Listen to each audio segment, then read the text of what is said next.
하나님 감사합니다. 오늘 이렇게 점심도 먹고 이렇게 오후 시간까지 하나님 찬양할 수 있도록 허락하신 하나님의 은혜 감사드립니다.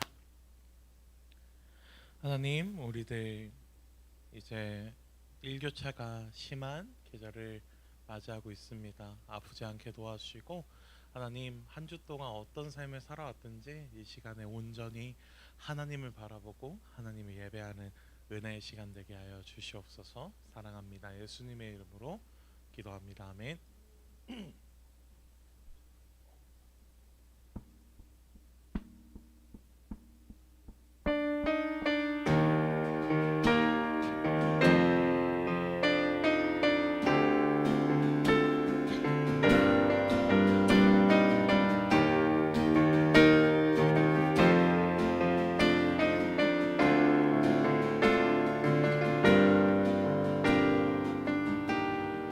죄악 가운데 머물러 있던 나의 삶이 그리스도와 함께 십자가로 연합되었네. 그의 죽음은 우리를 살리려 함이요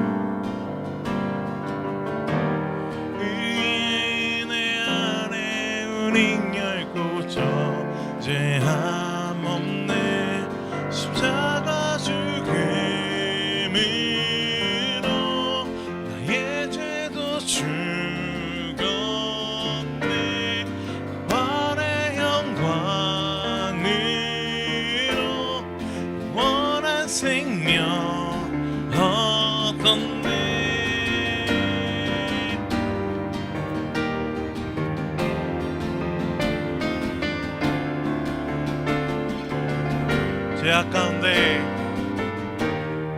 죄악 가운데 머물러 있던 나의 삶이 그리스도와 함께 십자가로 연합되었네. 그의 죽음은 우리를 살리려 함이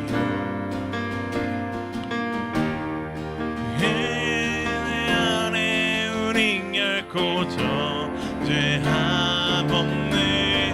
십자가 죽음으로 나의 죄도 죽었네.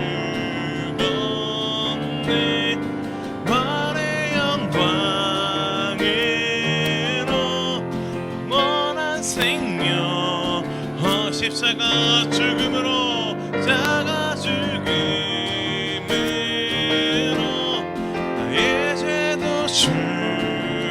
죽었네. 부활의 영광으로 원한 생명 얻었네. 은혜 아래 있네. 모든 죄에서 해방됐네. 사랑 아래 있네. 그 무엇도 끊을 수 없네. 은혜 아래 있네. 모든 죄에서 해방됐네. 사랑 아래 있네. 그 무엇도 끊을 수. 은혜 아래 있네. 은혜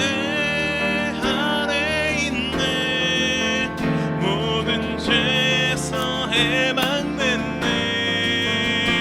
사랑 아래 있네. 그 무엇도 끊을 수 없네. 은혜 아래 있네. 모든 죄에서 해방됐네. 사랑 아래 있네. 그 무엇도 끊을 수 없네. 십자가 죽음을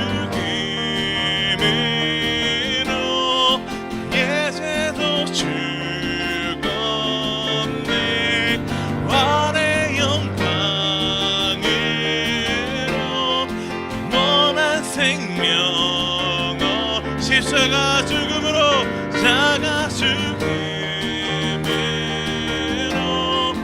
나의 죄도 죽었네 부활의 영광으로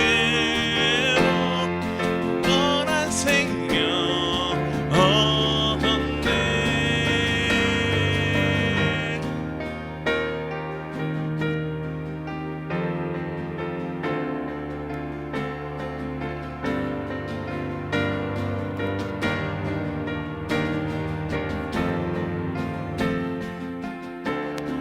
우리 하나님께 영광의 박수 올려드립시다.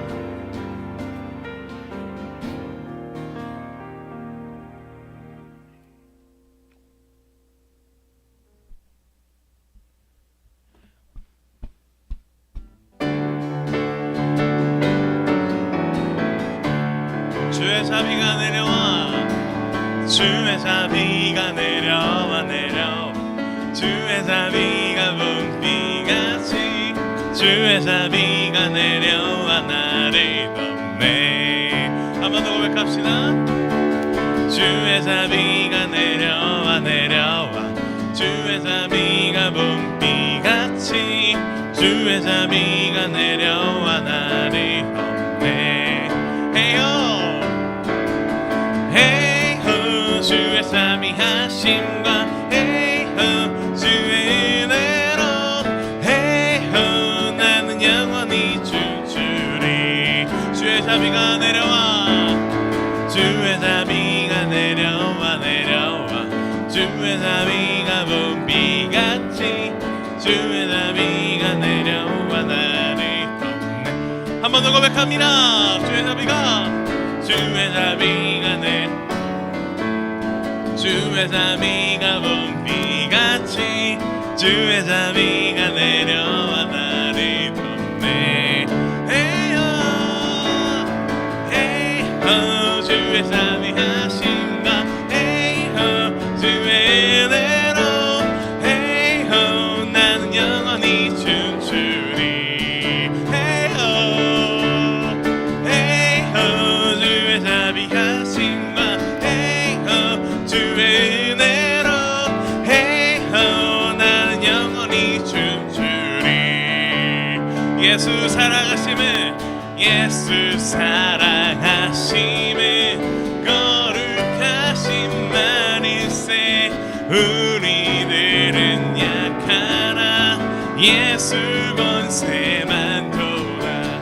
날 사랑하신 날 사랑하신 날 사랑하신 성경에 써있네. 나를 사랑하시고 나의 죄를 다 씻어 하늘 문을 여시고 들어가게 하시네. 날 사랑하신 날 사랑하신 할렐루야 날 사랑하신 성경에 써있네. 내가 연약할수록 더욱이 여기사 높은 무덤 위에서 낮은 나를 보시네. 날 사랑하신 날 사랑하신 날 사랑하신 성경에 써있네. 세상 사는 동안에 나와 함께 하시고 세상 떠나가는 날 천국 가게 하소서. 날 사랑하신 날 사랑하신 날 사랑하신 성령 날 사랑하신 날 사랑하신 날 사랑하신 날 사랑하신 성령 날 사랑하신 날 날 사랑하신 날 사랑하신 날 사랑하신 성령에 서 있네.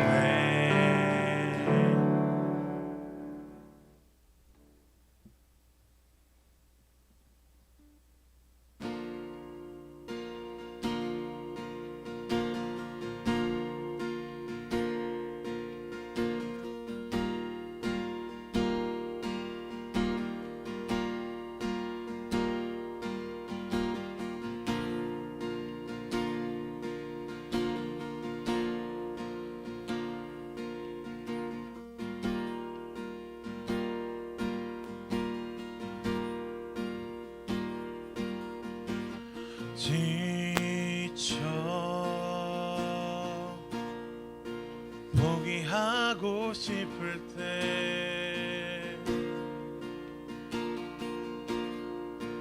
혼자 뒤처진 것만 같고 울림조차 없을 때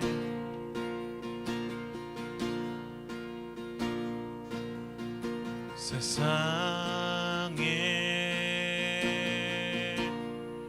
소리가 들리네. 사랑받을 자격 없다고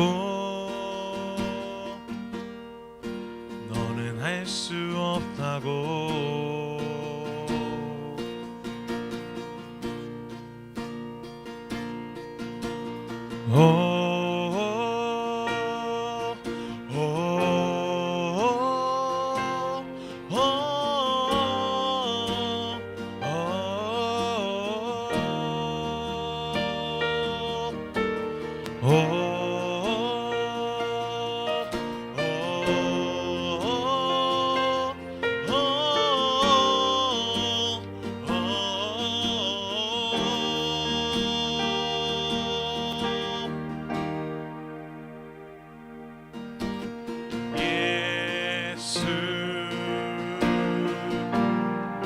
사랑 중에 사랑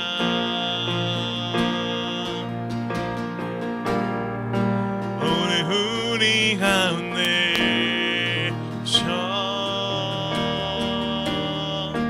우릴 안아주시네.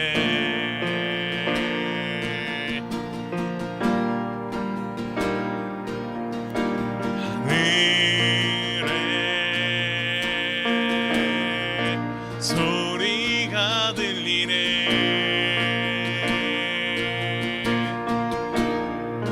나의 사랑하는 자들아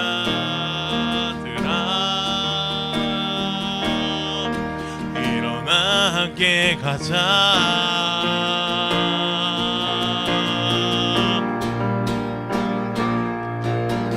예수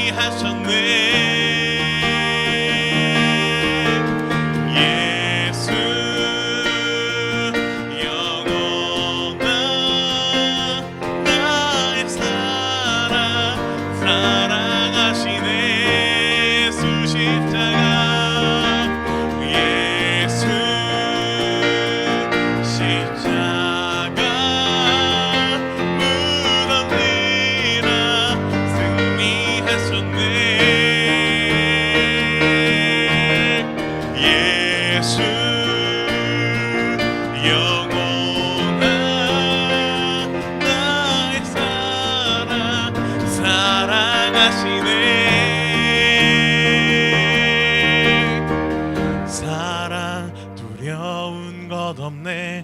사랑 날 자유케 하네. 사랑 지금 우리 가운데. 사랑 두려운 것 없네. 사랑 자유케 하네. 사랑 지금 우리 가운데. 사랑 두려운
시간 예배를 위해서 또한 말씀 전하실 이석주 전사님 위해서 각자 주어진 자리에서 주의 영광을 치시고 기도합시다. 주여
기도 모으겠습니다. 하나님 감사합니다. 오늘도 이 시간에 하나님을 예배하고 하나님을 찬양하고 경배하게 하시니 감사합니다. 우리들의 어떠한 감정이 먼저 되는 것이 아니라 우리의 주님이 되시는 우리 주님의 진리의 말씀이 우리를 이끌어 가시기를 소망합니다. 그 진리가 진리됨을 믿음으로 반응하여 걸어가는 우리 청년부 되기를 소망합니다. 그때서야 감정이 나타나기를 소망합니다. 이 시간 함께하는 모든 청년들 먼저 찬양했습니다. 그 찬양의 모든 마음들을 하나님 음양하여 주시고 하나님 이 시간 말씀 듣기를 원합니다. 이석주 전사님 단위에 세우셨사오니 하나님 귀한 말씀이 전도사님의 입술을 통하여 전달되게 도와주시고 그 전달된 모든 말씀이 우리의 마음과 심령 모든 곳에 심겨져 우리의 마음밭이 좋은 밭이 되어 열매 맺을 수 있도록 도와주시옵소서. 이 시간 모든 것을 주님께 의탁하며 사랑하는 예수님의 이름으로 기도합니다. 아멘.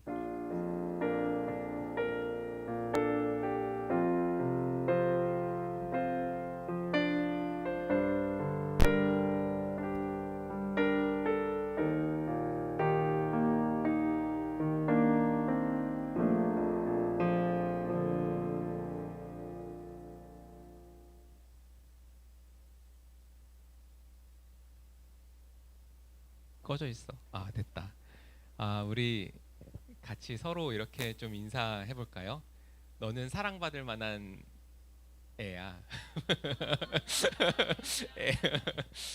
사랑받을 만한 정말 소중하고 귀한 여러분 한 분 한 분을 주님의 이름으로 축복하고 환영합니다. 오늘은 이제 팔복 다섯 번째 복, 그 긍휼히 여기는 자에게 임하는 복에 대해서 같이 나누려고 하는데요. 한번 같이 말씀 읽어볼까요? 긍휼히 여기는 자는, 자 시작. 긍휼히 여기는 자는 복이 있나니 그들이 긍휼히 여김을 받을 것이미요. 아멘. 우리가 살아가는 세상은 긍휼이 좀 넘치는 세상 같아요? 아니면 그렇지 못한 것 같아요? 사실은 긍휼히 여기는 것보다는 좀 비정하고 각박한 세상이라는 생각이 드는 게, 최근에 이슈가 되고 있는 여러 가지 것들이 있지만 사회적으로 부각되고 있는, 그동안은 소외되었지만 부각되고 있는 것 중에 하나가 은둔형 고립 청년에 대한 이야기들을 종종 뉴스에서 접합니다. 저도 그런 분들을 좀 돕고 이제 또 정책을 위반하는 그런 일들을 하는 그런 동생을 알고 있는데 굉장히 많이 부각되고 있는 것 같아요. 그래서 되게 이 사회가 그래도 이렇게 소외받고 어려운 친구들을 이제 좀 돌아보려고 하는구나 라는 생각도 들어요. 근데 한편으로는 그런 뉴스들을 보면서 그 댓글들을 보면 참 마음이 아프다고 느낄 때가 많이 있는데, 왜냐, 아, 걔네들이 왜 은둔형 고립 청년이 되었는가에 대해서 나름대로 그 답을 하는 거예요. 댓글들이 아, 등 따시고 배불러서 그냥 집 먹고 살만하니까 그렇게 그냥 방에 처박혀 있는 거지, 뭐 먹을 게 없어 봐라, 그러면 걔네들이 거기에 있겠냐, 뭐 이런 식으로 이야기를 하더라고요. 그러니까 이런 거죠. 노력하지 않아서 그런 거라고, 배불러서 그런 거라고 이렇게 얘기를 하고 있어요. 이게 좀 우리들의 소외된 이들, 가난한 이들을 바라보는 이 시대의 정신이 아닌가라는 생각들을 좀 해보게 됩니다. 어, 물론 이제 그런 면이 있을 수도 있지만, 한편으로는 이 세상에 스스로의 힘으로 일어설 수 없는 그런 가혹한 상황도, 그런 여러 가지 정신적인 문제들도 분명히 존재하고 있음을 좀 우리가 생각해 보지 않을 수가 없는 것 같아요. 근데 이런 것들은 비단 오늘의 이야기뿐만은 아니죠. 2000여 년 전 팔레스타인 지역에서 예수님이 사역하실 당시에도 이런 비정한 시선들은 존재했던 것 같아요. 당시에 로마 사회는요, 굉장히 이제 가진 자들한테는 관대하고, 그렇지만 가지지 못한 자들한테는 가혹한 세상이었던 것 같아요. 콜로세움에서 이제 사형수들이 맹수들이나 아니면 검투사들에게 이제 어, 피를 흘리고 목숨을 잃어갈 때 그 피를 보면서 굉장히 열광하는 그 시대의 사람들을 우리가 좀 엿볼 수가 있죠. 또 어떤 일들이 벌어졌는고 하니, 이제 애를 낳았어요. 우리 교회에도 되게 귀여운 아이들이 있잖아요. 그런데 애를 낳았는데 마음에 안 드는 거야. 뭐 나는 아들을 낳고 싶었는데 딸을 낳았다거나, 아니면 그 반대가 될 수도 있겠죠. 아니면 뭔가 애가 장애를 가지고 태어났어. 그럼 어떻게 해요? 애를 버리는 일도 종종 일어났다고 합니다. 그것이 사회적으로 용납되어지는, 어, 어떻게 그럴 수가 있는가? 정말 비정한 세상이다. 유대인들은 이러한 로마 제국 속에서 살고 있었죠. 하나님의 백성으로서의 정체성을 나름대로 지키며 살아가는 사람들이 있었어요. 그러면 이들은 좀 다른 선택, 다른 삶을 살아갔을까? 근데 생각해 보면은 그렇지 않았음을 성경을 통해서 볼 수가 있는 것 같아요. 하나님 마음을 잘 알지 못했기 때문에. 안식일에 일을 하면 될까요, 안 될까요? 우리는 굉장히 많은 일들을 하고 있는 것 같은데, 그 사실은 이제 율법에서 안식일에 일하지 말라 이렇게 얘기를 하는 것들을 보고, 좀 도움이 필요한 사람을 길 가다가 봤는데도 지나치는 그런 사람들의 이야기를 사마리아 비유를 통해서도 우리가 엿볼 수가 있고, 고르반이라는 단어 아시나요? 고르반 뭐죠? 그 여러분 성경을 좀 읽으시다 보면은 이제 이 고르반이라는 단어를 이제 발견할 때가 있는데, 하나님께 바쳐졌다라는 뜻의 단어예요. 뭐냐면은 이제 내가 봉양해야 되는, 모시고 또 돌봐드려야 되는 부모님이 계십니다. 그런데 부모님께 이제 들어가는 돈이 아까운 거예요. 그래서 그 돈을, 부모님을 봉양해야 마땅한 그 돈을 하나님께 바쳐졌다, 하나님께 바쳤다고 이렇게 얘기를 하면서 그거를 부모를 위해서 쓰지 않고 자식된 도리를 사실은 부모님도 어떻게 보면은 나이가 들어가시면서 약자라기보다는 돌봄이 필요한 그런 자리에 이제 갈 거잖아요. 근데 그런 부모님을 위해서 지출하는 것을 아깝게 여기고 방치하는 일들도 있었다. 어, 이런 차가운 세상에서 사람들은 어떻게 살아갈까요? 여러분들은 어떻게 살아가고 계세요? 어, 이제 내가 뭔가 이용되지 않으려면 힘을 가져야 되고, 뭔가 내가 살아남기 위해서는 어떻게든 애쓰면서 살아가야죠. 그러다 보면은 상처받고 도태되는 일들이 생기기 마련이잖아요. 사실은 굉장한 경쟁 사회 속에서 우리가 살아가고 있어요. 그런데 그 도태된 사람들을 보면서 쟤네들은 노력이 부족했어.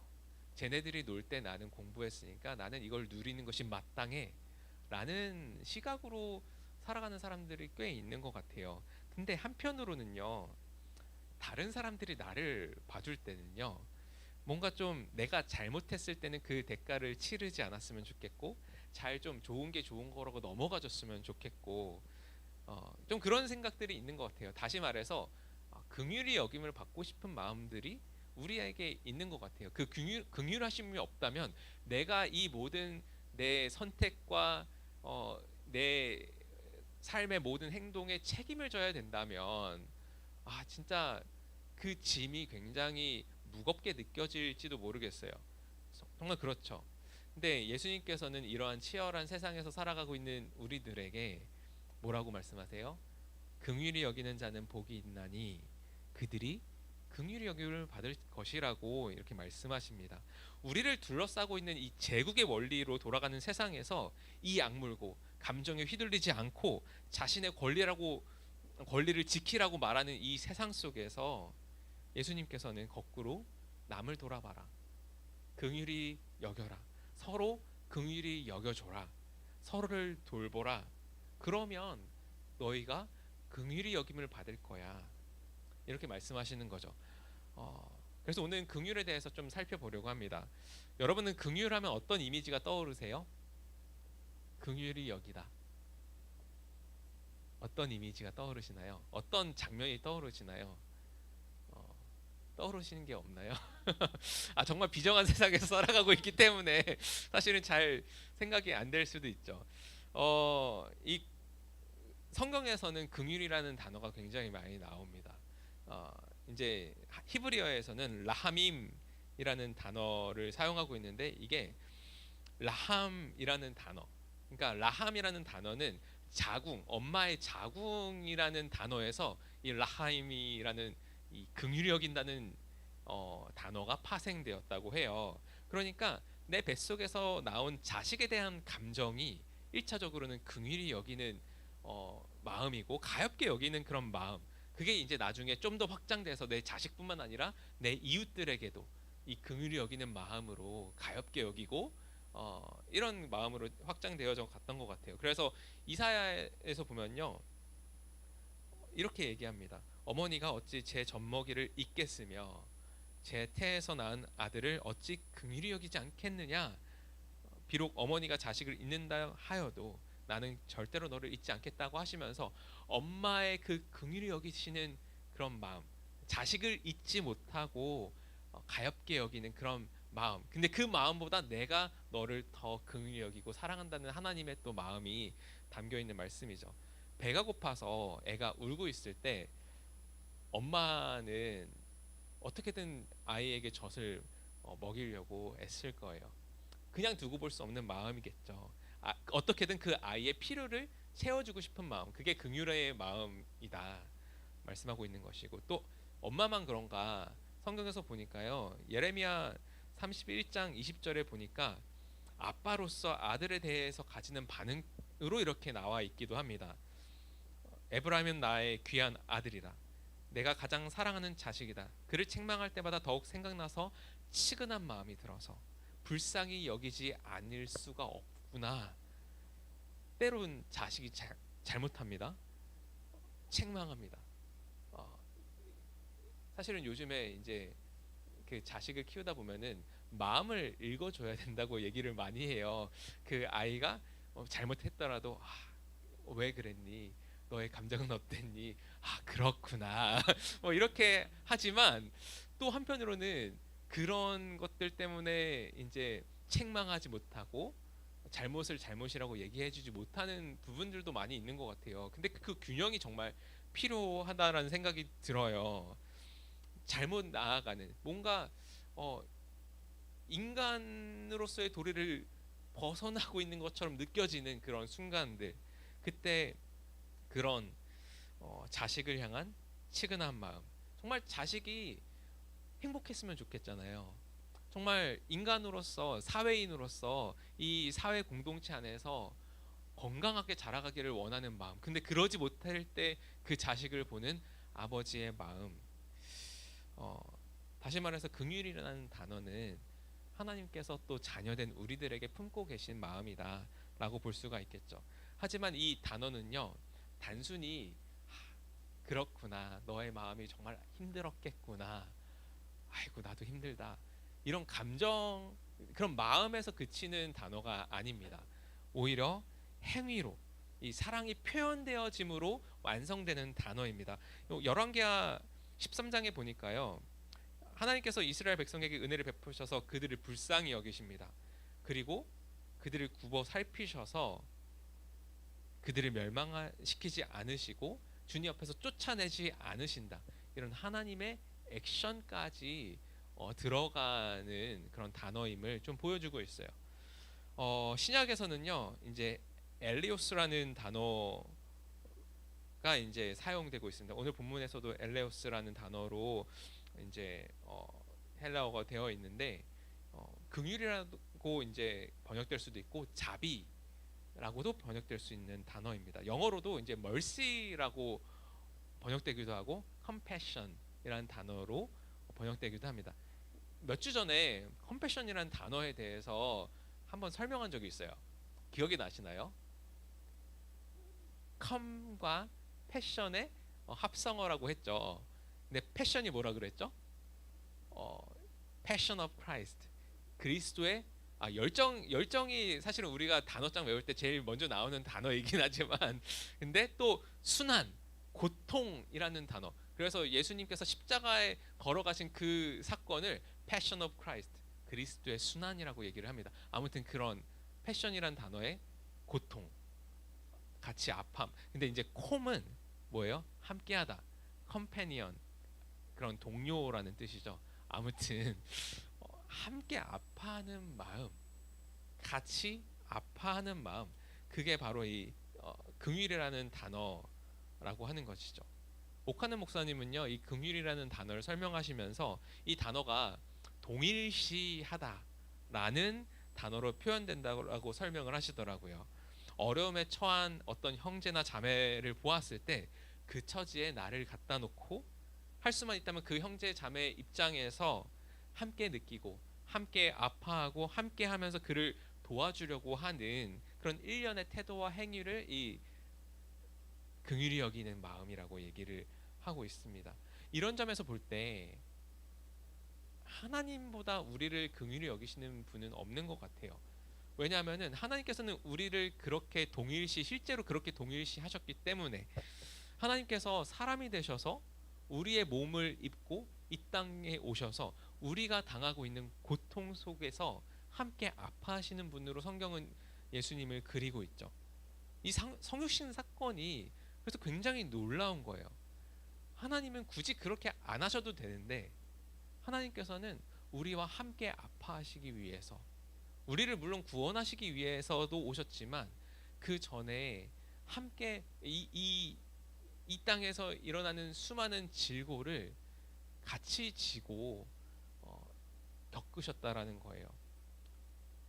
빌립보서 2장에 그는 하나님 모습을 지니셨으나 하나님과 동등됨을 당연하게 여기지 아니하시고 오히려 자기를 비워서 종의 모습을 취하시고 사람과 같이 되셨습니다. 히브리서 4장 15절에서는 이렇게 얘기를 합니다. 그렇게 우리를 찾아오신 우리의 대제사장은 우리의 연약함을 동정하지 못하시는 분이 아닙니다.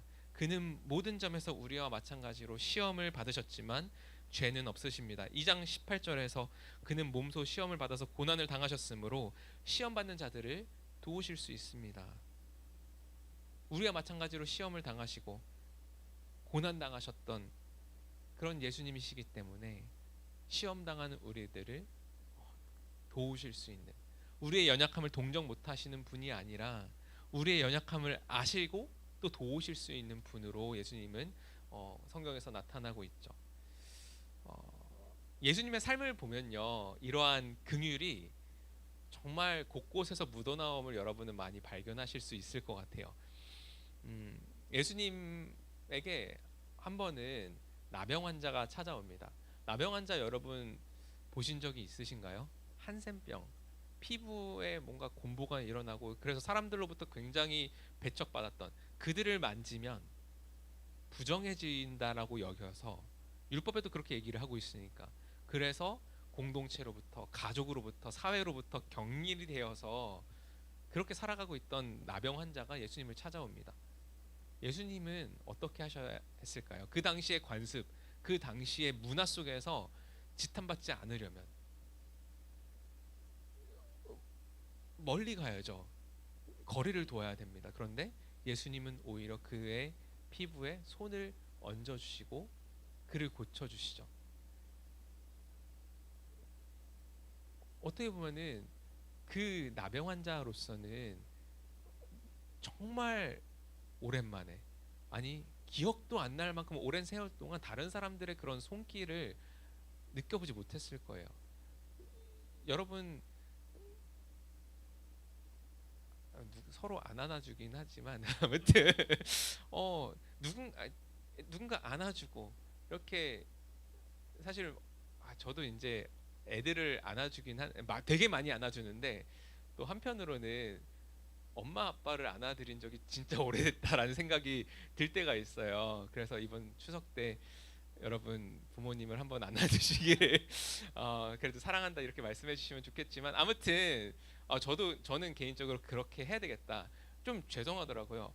애들한테는 이렇게 사랑한다고 많이 말해주고 많이 안아주고 이렇게 하는데 엄마한테 그러지 못하고 있구나. 아빠한테 그래 본 적이 진짜 100만 년 전이구나라는 생각이 들어서 아무튼 근데 어쨌든 그의 외로운 마음을 예수님께서 함께 만져주시고 계신 것이 아닌가. 예수님께서는요 예수님을 찾아오는 이들을 물리치지 않으세요. 불쌍히 여기셨다. 그냥 불쌍하다고 지나치시지 않으시죠.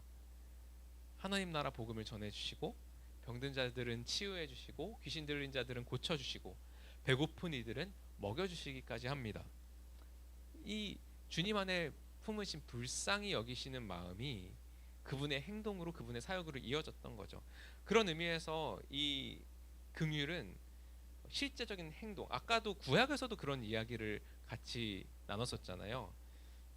행동으로 이어지는 긍휼이다. 그래서 어떤 신학자는 이 단어를 compassion in action, compassion in action, 긍휼이 여기는 마음에서 이루어지는 행동, 단순히 우리가 좀 치근히 여긴다 정도가 아니라 그것이 우리의 삶으로 이어질 때 그게 긍휼이다라고 얘기를 합니다. 그러니까 이 긍휼은요 그리스도인들에게 주어진 행동하는 원리 중에 하나라고 할 수가 있겠죠. 우리의 마음을 움직일 뿐만 아니라 우리의 손을 움직여서 해야 하는 것이다. 헨리 나우에는 긍휼이라는 책을 썼어요. 긍휼이라는 책에서 이렇게 얘기를 합니다. 긍휼은 높은 자리에서 아래를 내려다보며 우리보다 불행한 자들을 가련하게 여기는 천박한 감상주의가 아니다. 긍휼은 오히려 직접 그 자리로, 그 고통의 자리로 들어가는 것이다. 하나님의 긍휼은 종되심 안에서 나타나는 긍휼이었다. 예수님은 자신을 비우셨다. 예수님은 특권적 위치, 위엄 있고 능력 있는 위치를 포기하시고 전적으로 하나님께 의존적인 상태, 그 상태를 무조건 취하셨다. 이것이 그리스도 안에서 드러나는 당신의 백성을 향한 진정한 긍휼인 것이다. 우리는 불쌍히 여길 수 있어요. 불쌍하잖아요. 그냥 나보다 좀 힘든 사람들 보면은 텔레비에서 그런 사람들 보면 불쌍해 이렇게 하잖아요. 어쩌면은 그런 불쌍함 때문에 그런 우리의 감정 때문에 그런 우리들의 마음을 좀 위로하기 위해서 때로는 뭐 후원하기도 하고 그럴 수가 있습니다. 그런데 사실 이렇게 한두 번 도와주는 거는 할 수 있어요. 그렇잖아요. 뭐 우리가 가진 건 많이 없지만 그래도 가끔씩 후원할 수 있고 그런데 계속해서 어려움을 당하는 형제들을 위해서 그의 처지에서 함께 계속해서 고통을 나누는 거는 좀 더 어려운 것 같아요. 한두 번은 괜찮은데 이 긍휼히 여기는 것이 나의 라이프 스타일이 되게 한다라는 것은 생각보다 되게 어려운 일일 수가 있겠다. 누가 이런 삶을 살아갈 수가 있을까? 누군가를 계속 저도 이제 그 예전에 그 만났던 학생 중에서 좀 힘든 상황에 있는 형제가 어 있고 또 종종 저에게 연락을 합니다.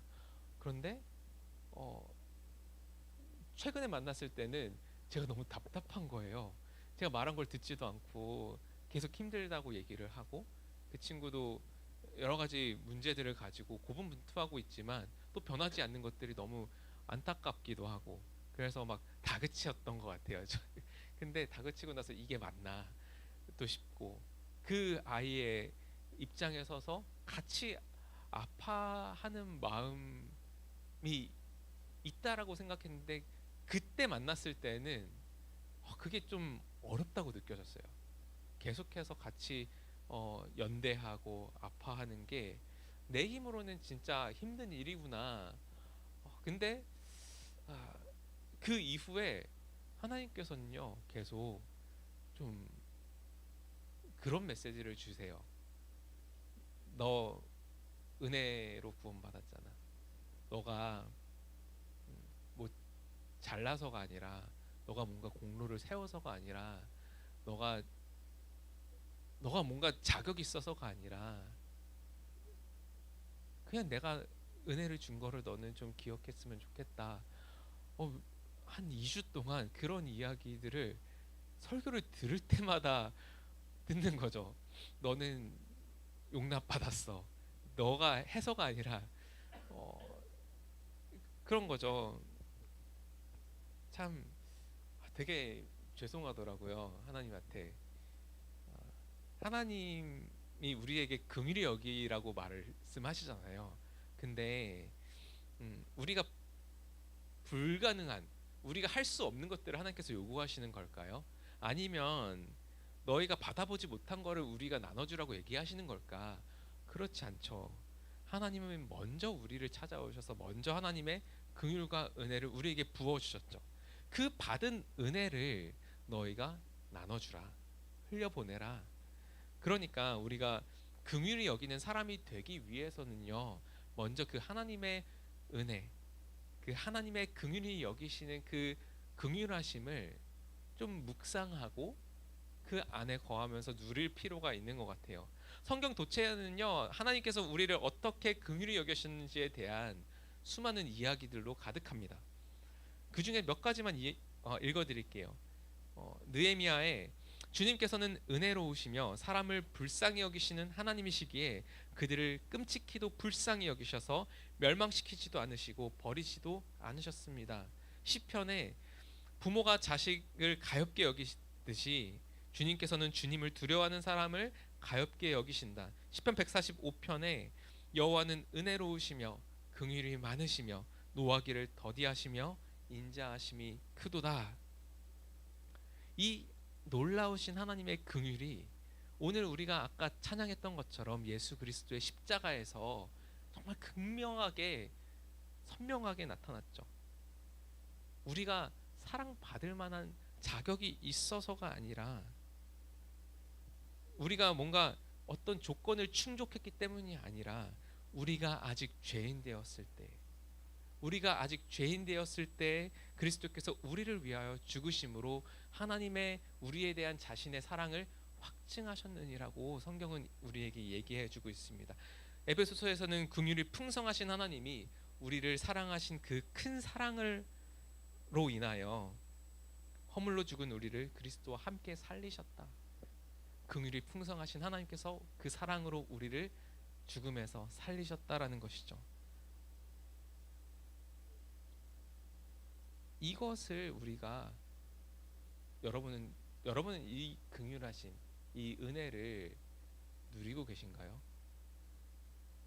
아니면 교회를 다니고 있기는 하지만 뭔가 긍휼히 여김을 받고 싶어서 뭔가를 해내야 되는 것 같은 그런 강박, 이런 것들이 혹시 우리의 삶에서 묻어나오고 계시진 않으신가요? 우리는 너무 조건적인 삶에 익숙한 사람들이에요. 눈에는 눈, 이에는 이, give and take의 그런 원리, 뭔가 친구 사이에도 이런 거 계산은 이제 철저해야 되고 그런 세상의 방식에 굉장히 익숙해져 있습니다. 그게 항상 나쁜 것은 아니지만 그런 사고 속에서만 갇혀서 살아갈 때 우리는 내가 뭔가를 해야지 죄를 용서받을 수 있어 라고 생각하는 것이 자연스럽다고 생각합니다. 사실은 좀 괜찮게 살아가는, 좀 나름대로 도덕적으로 선하게 다른 사람들의 그런 칭찬을 받으려고 살아가는 사람들일수록 하나님의 십자가 사랑을 받아들이는 것이 어렵다라고 하더라고요. 왜? 내가 해서 받는 것이 너무 익숙하니까.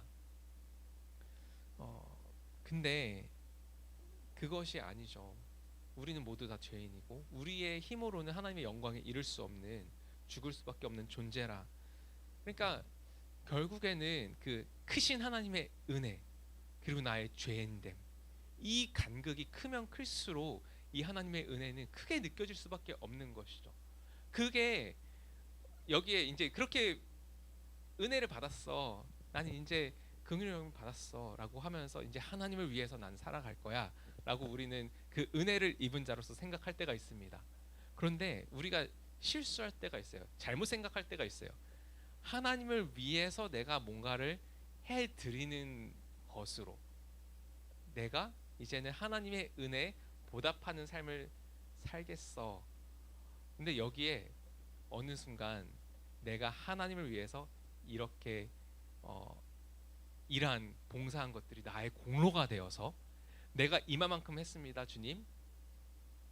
그 공로가 커지면 커질수록요, 내가 경험하는 은혜는 그만큼 줄어드는 것이 아닌가. 나의 공로가 또 나를 주장하고 있게 되는, 그래서 하나님의 사랑을 온전히 누리지 못하게 하는 장애물이 되기도 하는 것 같아요. 우리의 열심이 너무나도 소중하고 좋은 것이지만 우리의 열심조차도 어쩌면 그 하나님의 은혜를 온전히 누리지 못하는 방해물이 될 수도 있다. 그 열심이 나에게 우상이 되었을 때, 그 열심 자체는 너무나도 소중한 것이지만 그것으로 나의 존재감을, 나의 다른 사람들로부터의 인정을, 하나님으로부터의 인정을 받으려고 할 때 그것은 우리가 오히려 하나님 앞에 나아가는 데 방해가 되어지기도 하는 것 같아요. 그러나 그럴 때 우리는 다른 사람들을 긍휼히 여기는 시선으로 보기보다는 이거 해야 되고 저거 해야 되고, 이거를 하지 않으면 너는 이것들을 받을 수 없다라고 하는 그런 율법주의적인 시선으로 바라보기 십상인 것들이 우리들의 본성이고, 세상이 우리를 둘러싸고 있는 세상은 그렇게 이루어져 있고 좀 그게 어려운 것 같다 생각이 들어요. 근데 많이 사랑받은 사람, 그 은혜를 많이 절감하고 경험한 사람들은 그만큼 내가 다른 사람들을 긍휼히 여길 수 있는 것 같아요. 내가 받지 못한 걸로, 내게 없는 걸로 사랑하는 것이 아니라 내가 받은 것을 나눠주는 것이기 때문에 그렇죠. 또한 우리는 예수님의 삶과 사역을 묵상하면서 긍휼을 배울 수가 있는데요. 특별히 누구를 그럼 긍휼히 여겨야 될까?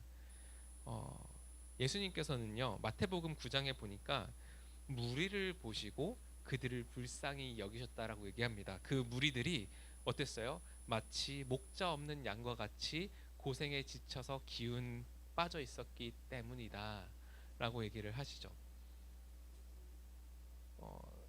예수님은 사람들을 보면서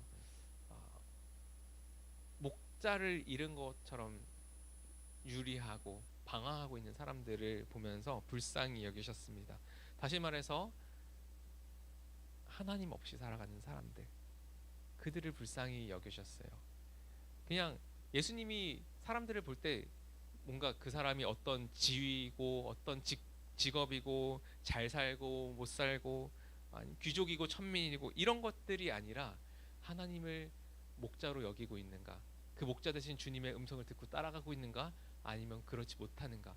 그렇지 않는 사람들을 보면서 너 그러면 안 돼, 너가 망쳤어, 너가 너의 인생에 책임져야지 라고 이렇게 보시는 것이 아니라 불쌍히 여기셨다는 것들을 우리가 기억할 필요가 있습니다.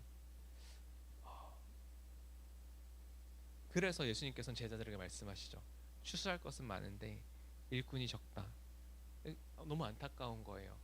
그래서 그러므로 너희는 추수하는 주인에게 일꾼들을 그의 추수밭으로 보내어 달라고 간청하라 말씀하시고 계십니다. 어, 좀 우리 주변에 있는 형제 자매들 그런 불쌍히 여기는 마음을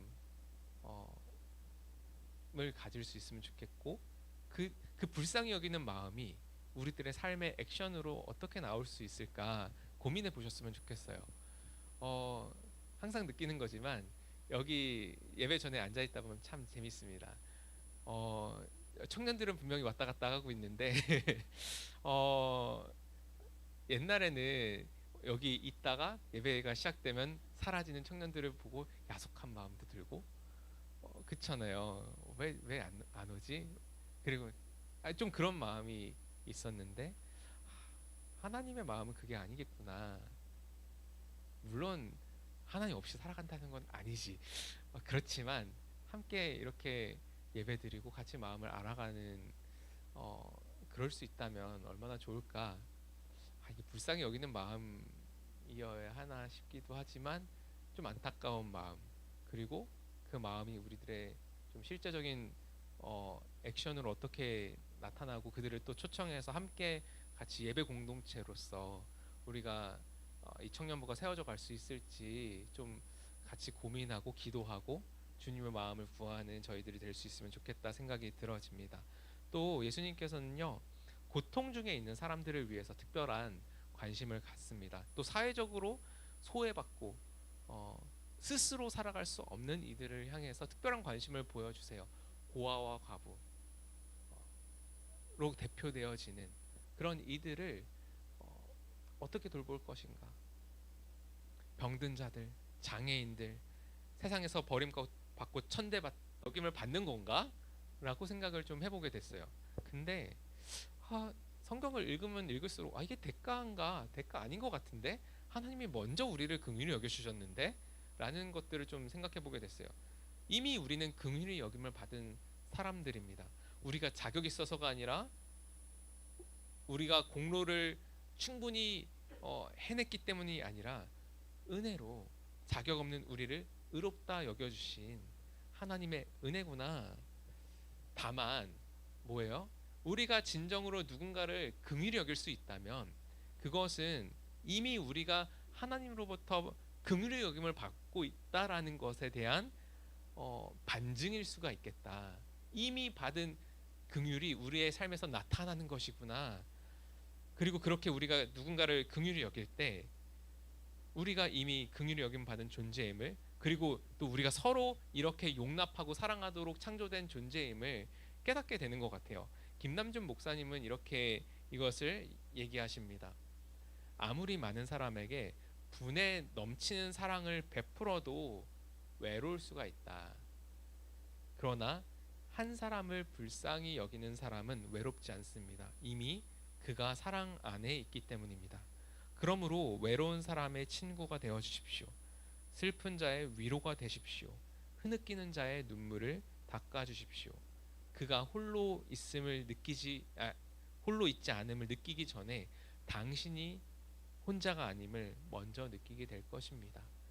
내가 긍휼히 여겨 주려고 이렇게 갔는데 그 시간들을 통하여서 나도 용납받고 그 사람으로부터 또 그렇게 용납받는 경험들을 아마 하시게 될 거예요. 우리 모두 그런 하나님의 긍휼을 기억하고 또 우리가 넘치도록 받은 긍휼을 가지고 우리의 이웃들을 긍휼히 여기면서 살아갈 수 있으면 좋겠습니다. 그리고 그렇게 긍휼히 여기는 것이 우리들의 삶의 방식이 될 수 있으면 좋겠고 그럴 때 우리가 긍휼히 여김을 받은 은혜 입은 자들이구나라는 그런 새로운 정체성 속에서 풍성하게 살아갈 수 있을 거라고 생각이 되어집니다. 이 시간 함께 기도했으면 좋겠는데요.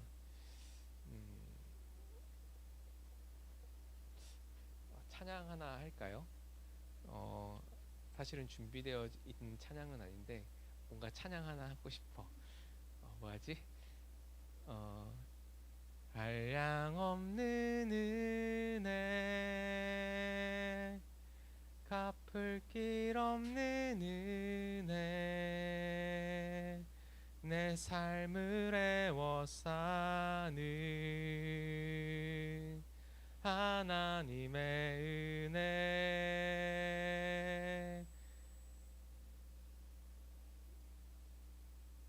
네, 다시 찬양할까요?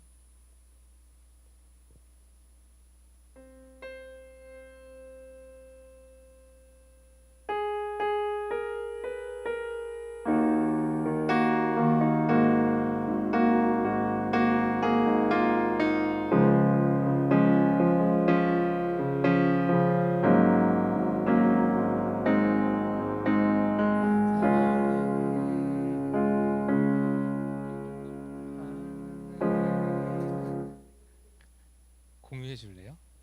네. 준비되지 않은 거를 피들이 이게 문제긴 한데요. 저희들 긍휼히 여김을 구합니다. 네.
긍휼히 여김을 받을 것이요. 예수님께서는 제자들에게 이 약속을 하셨습니다. 참된 복은 사랑을 받는 것을 넘어서 사랑을 주는 것, 사랑을 베풀고 긍휼히 여기는 자리에 나아가서 다른 이들을 돌아보는 것, 우리가 그 자리에 나아갈 때 우리의 속사람이 그만큼 커질 것입니다. 하나님을 그만큼 닮아갈 것입니다. 우리를 먼저 긍휼히 여기시는 그 하나님을 우리가 어떻게 닮아갈까? 내 옆에 있는 형제자매들, 이웃들을 긍휼히 여기는으로 우리는 그 주님의 성품을 우리의 성품에 담아내고 그 주님의 주시는 복을 누리게 될 것입니다. 이 시간 기도하실 때 우리가 이 긍휼히 여기는 마음을 주님께서 받은 은혜 안에서 살아낼 수 있게 해주십시오. 하나님의 그 크신 은혜와 사랑 가운데 먼저